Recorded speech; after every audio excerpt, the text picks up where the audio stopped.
Diálogo Nacional é um programa com gente que sabe e faz acontecer.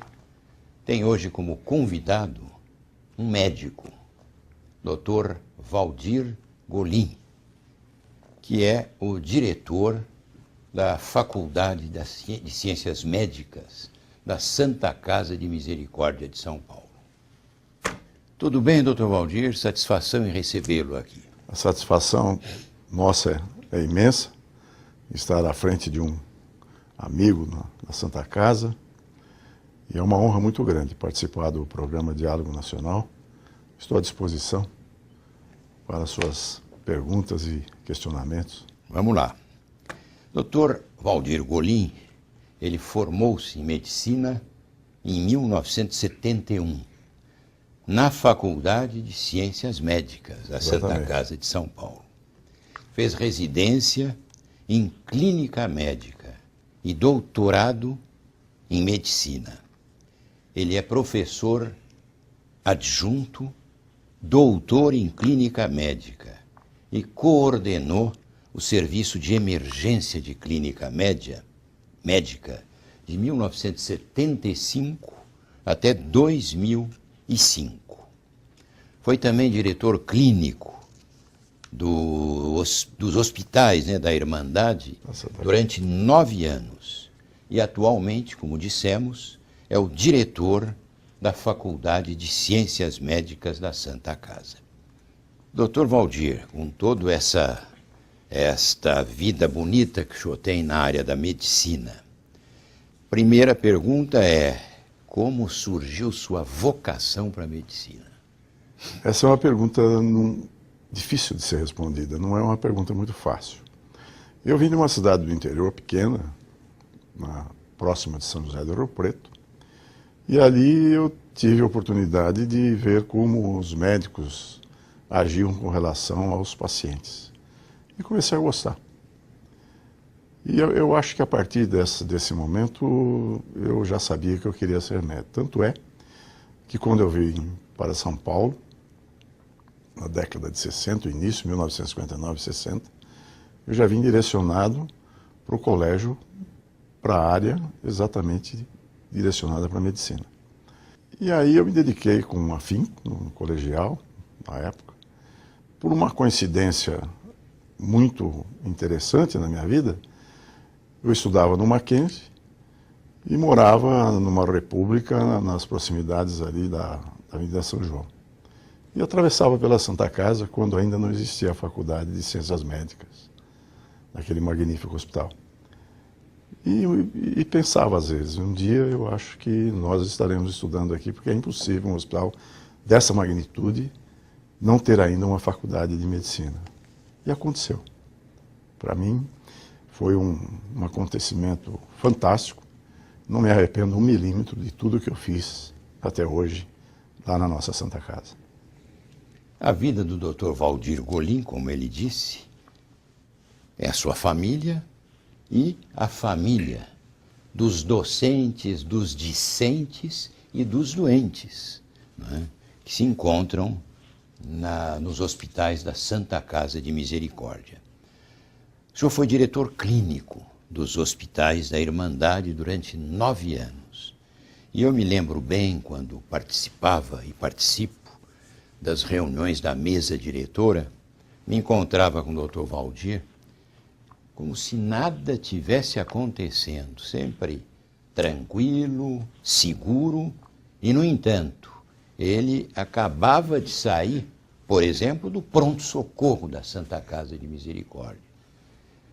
Doutor Valdir, como é que se encontra hoje, a seu ver, a situação dos hospitais da Santa Casa de Misericórdia? A imprensa tem mostrado um lado financeiro difícil da nossa Irmandade. E isso é uma realidade. Do ponto de vista administrativo, eu acho que a nossa Santa Casa ela sempre foi bem administrada, porque caso isso não acontecesse assim, eu acho que ela já não estaria fazendo o seu papel fundamental, que é o atendimento do paciente SUS, do paciente carente, num passado não tão distante, do paciente chamado não contribuinte ou indigente. Em que pese todos esses momentos críticos, ela tem conseguido, pela magnitude do trabalho social e médico que ela realiza na cidade de São Paulo e no país, se sobressair. Então, nós vimos agora, recentemente, em questão de 4, 5 dias, o ministro Alexandre Padilha, vindo em direção à Santa Casa, e em socorro a mais 11 no início e depois 40 hospitais do Brasil, para resolver o problema da referência da emergência, que é caótica não nos dias de hoje, ela já vem se arrastando há algumas décadas, eu diria. Nós que temos a tradição de ter sido a primeira porta de atendimento ao paciente da cidade de São Paulo, paciente grave, sentimos praticamente todas essas crises e acabamos nos acostumando com ela de uma certa maneira. Mas sempre a Santa Casa, em que pese todas as suas dificuldades, ela conseguiu dar um atendimento digno, moderno, decente e humanista para os seus pacientes. Em que pese hoje a sobrecarga que chega a ultrapassar 3 vezes a capacidade instalada e de pessoal do pronto-socorro central, nós vemos os médicos trabalhando com afinco, a enfermagem trabalhando com uma dedicação ímpar, porque são eles que ficam realmente 24 horas junto ao paciente, e os colaboradores de limpeza, de assessoramento dos médicos e das enfermeiras, trabalhando com dignidade, sem mau humor. É evidente que muitas vezes nós notamos um certo grau de estresse, porque seria impossível isso não ser observado. Mas todas as vezes que o corpo clínico e o corpo de enfermagem, os nossos colaboradores da Santa Casa, foram convocados para arregaçar as mangas e lutar em benefício da instituição, isso ocorreu. E isso é um orgulho para todos nós. Doutor Valdir, pronto-socorro. O paciente adentra o pronto-socorro, ou vítima de um acidente, ou de um mal súbito, e lá ele tem aquelas 3 famosas fases, né? A emergência, a urgência e depois o leito. Certo. Como é que isso se processa, por exemplo, no pronto-socorro da Santa Casa? Existem 2 maneiras do paciente chegar, ou por moto próprio, então ele pode vir de táxi, por sentir uma dor precordial, pode ser um infarto, ou uma coisa mais leve, uma angina, mas que vai ter que ser investigada. E existem aqueles pacientes que são transferidos para a instituição através dos acidentados, principalmente do SAMU, que presta um grande serviço hoje à população de São Paulo e que transfere os pacientes conforme já uma orientação adequada e regionalizada. Então, se o paciente chega pelo SAMU, ele entra direto para uma sala que nós chamamos de sala do trauma, ou sala de emergência, e ele é avaliado. Se realmente for constatado uma urgência ou emergência, já começam-se os procedimentos. Se for constatado algo simples, isso também pode ocorrer, ele já é levado para um outro local, onde ficam os casos mais simples. Quando ele vem por si, ou às vezes chegam pacientes com doenças até graves que vieram de ônibus da periferia. Eles são imediatamente avaliados por um corpo de triagem, de enfermagem especializada e treinada para isso, e eles são divididos em 3 grupos, o grupo verde, amarelo e vermelho. Vermelho é emergência máxima, o amarelo, um caso que necessita uma certa urgência, mas não tão grave, e o verde é um paciente que pode aguardar. Esse de emergência máxima é logo examinado, medicado, e se tratar de um caso de emergência com risco de vida, ele é encaminhado para a unidade de emergência, onde nós temos nessa unidade de emergência condições de atendimento de uma unidade de terapia intensiva. Tanto do ponto de vista médico, de enfermagem, de fisioterapeuta, enfim, de todos os profissionais necessários para o atendimento desses casos, como também de monitores e aparelhos que se fizerem necessário para esse atendimento. Então, essa é a rotina do pronto-socorro. O problema de macas... 24 horas. 24 horas. O problema das macas que existem no pronto-socorro é uma desumanização do atendimento médico, porque isso não deveria existir. E por que existem? Porque faltam leitos de retaguarda. Retaguarda para dar continuidade ao atendimento de um paciente que não precisa mais ficar num pronto-socorro de nível terciário ou quaternário, e também retaguardas de UTI. Há necessidade de um maior número de leitos de UTI disponibilizados, não só no hospital, mas na região de São Paulo como um todo, na cidade e também na região metropolitana, para que pacientes que não necessitem mais do atendimento de uma estrutura da Santa Casa, ou do Hospital das Clínicas, Hospital de São Paulo, Santa Marcelina, enfim, uma série de hospitais terciários, eles sejam encaminhados para um término de tratamento ou de observação num outro hospital, com estrutura adequada para aquele paciente, mas dando chance de que nós possamos tornar mais humanizado o atendimento daqueles pacientes que se encontram estocados em macas. O fato desse paciente estar em uma maca não significa que ele está abandonado. O seu tratamento continua, as visitas médicas são passadas rotineiramente e a enfermagem está atenta a esses pacientes. Qualquer agravo de um paciente desses, ele é redimensionado com relação ao seu tratamento e encaminhado para uma outra estrutura dentro do próprio serviço.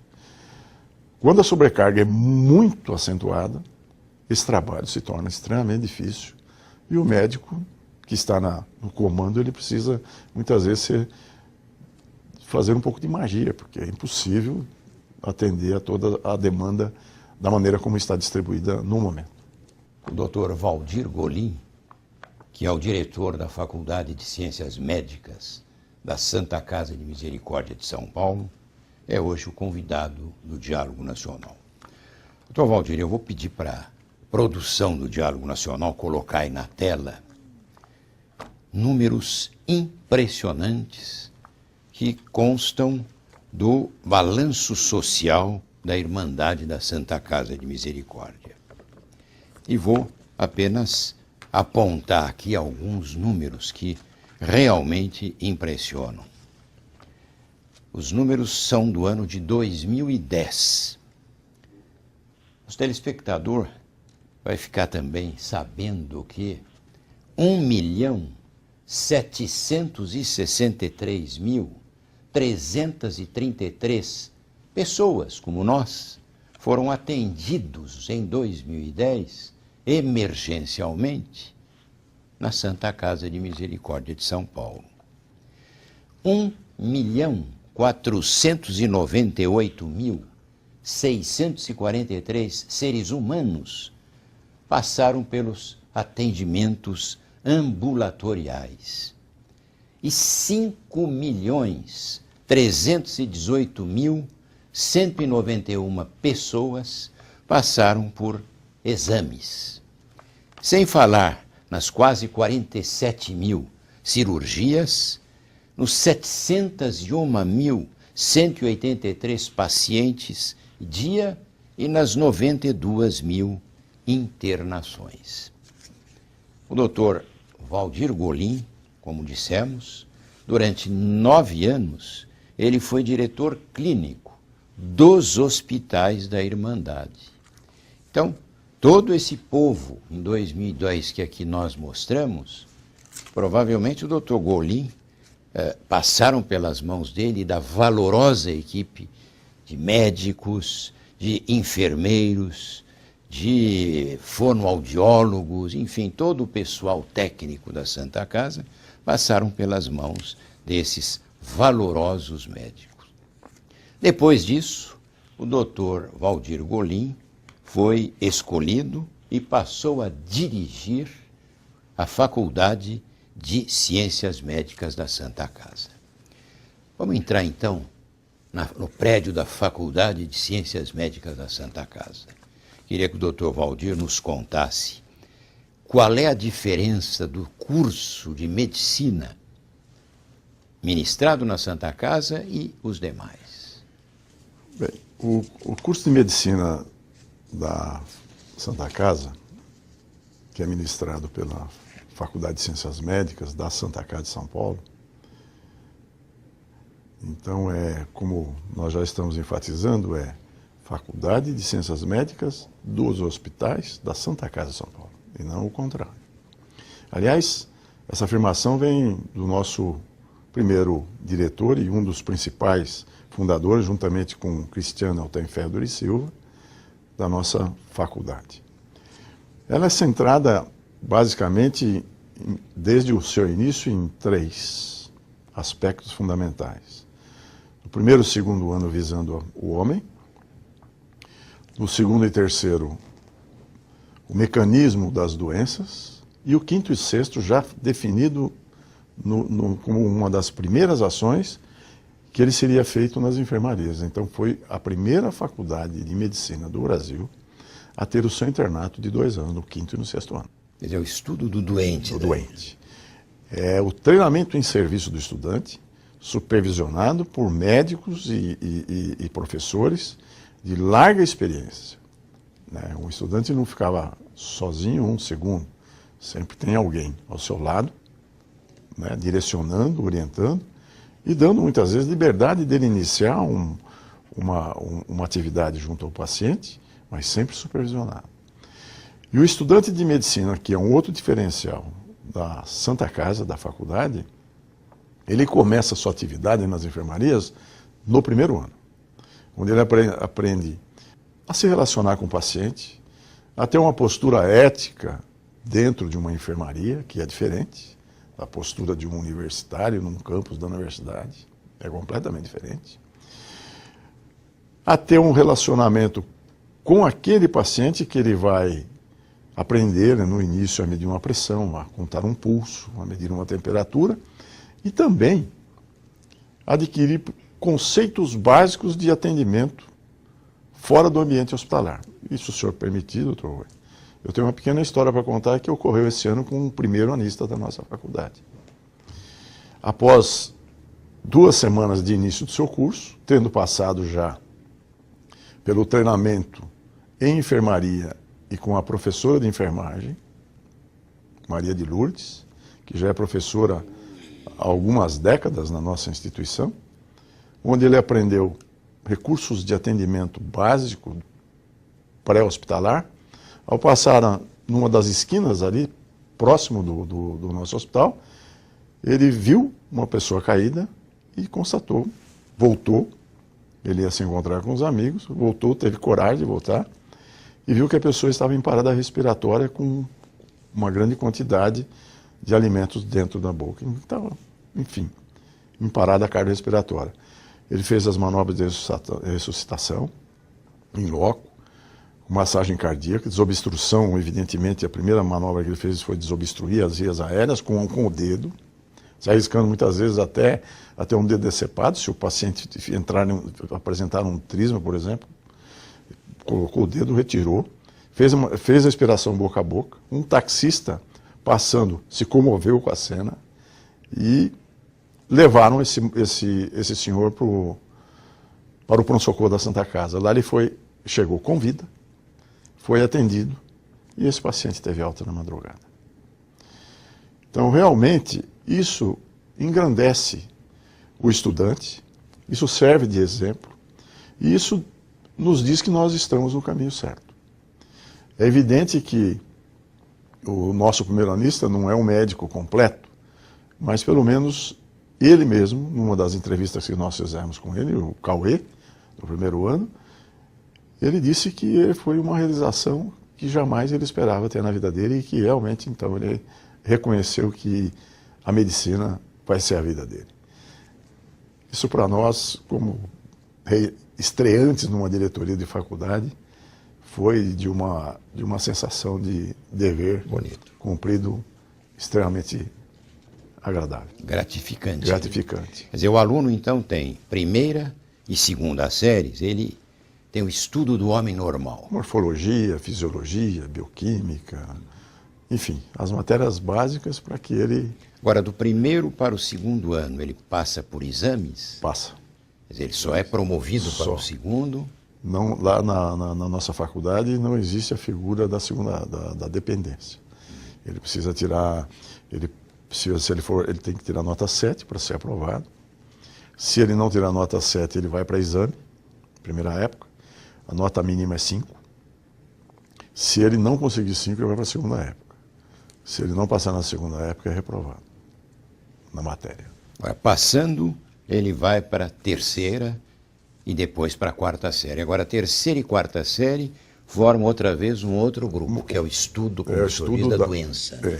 Do mecanismo, né, das doenças.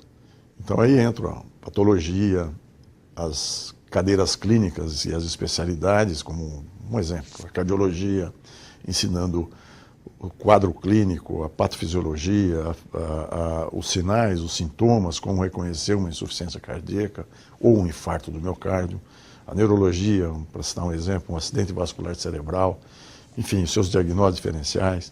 Então aí o aluno vai sendo como que formado, nós às vezes até brincamos, ele vai sendo mobralizado, né? Para que quando ele chega no internato, ele realmente já tenha uma estrutura teórica adequada para começar a atividade. O que não quer dizer que ele apenas fará atividade prática no quinto e sexto ano. Ele também tem atividades teóricas, como seminários, para recordar o que foi ensinado no primeiro, no segundo, no terceiro, no quarto ano. Seminários e aulas com discussões de atualização, atualizações em revistas de última geração, que nós temos uma biblioteca espetacular. Pra você ter uma ideia, mensalmente ela é visitada por pelo menos 15 mil pessoas que entram e saem, revistas, livros são emprestados. E é virtual também. E a biblioteca online, né, onde ele também tem a possibilidade de levantar os seus artigos, estudar e depois tirar suas dúvidas com os professores que estão sempre à disposição. Então nós temos uma preceptoria muito grande, porque são 470 docentes praticamente ativos para um contingente de entre a enfermagem, a fono e a medicina, 850 a 900 graduandos, e o restante são 1.300, 1.400 pós-graduandos de estrito sensu e lato sensu. É o seu exército. Esse é o exército que nós comandamos. Terminada, então, a quarta série, aí, então, vem a quinta e sexta séries, que é o estudo do doente. Isso é o que vocês denominam também já do internato? Esse é o internato. Então vamos deixar para o senhor contar o que acontece no internato já no princípio do próximo bloco. Com o maior prazer.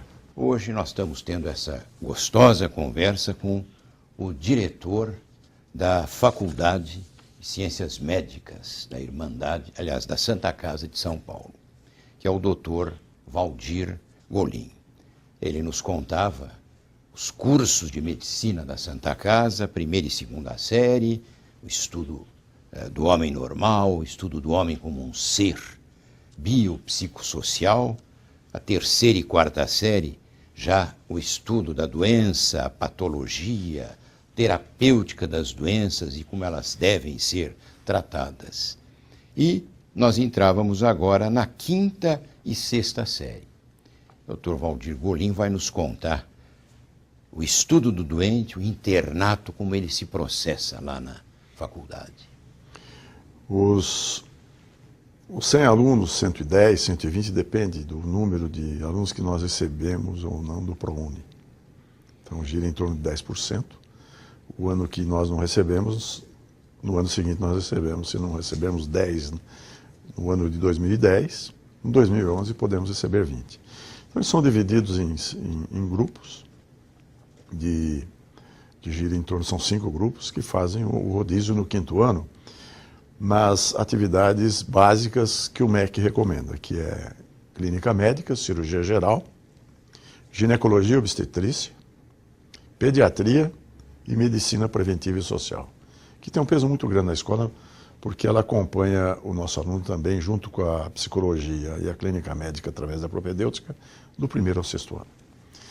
Por isso, esse ênfase na formação biopsicossocial do nosso médico. É feito o sistema de rodízio e é muito interessante observar como o aluno do 5º ano ele começa e como ele termina. A mudança é admirável. Começa como um verdadeiro estudante e no final do 5º ano a nós já nos parece quase um médico, um pré-médico. Porque ele vai adquirindo um senso de responsabilidade, uma maneira de trabalhar com o paciente, de conversar com o paciente, que muitas vezes até nos emociona, e emociona todos os professores que trabalham com esses alunos. Em especial na emergência, onde nós tivemos uma experiência muito grande com eles.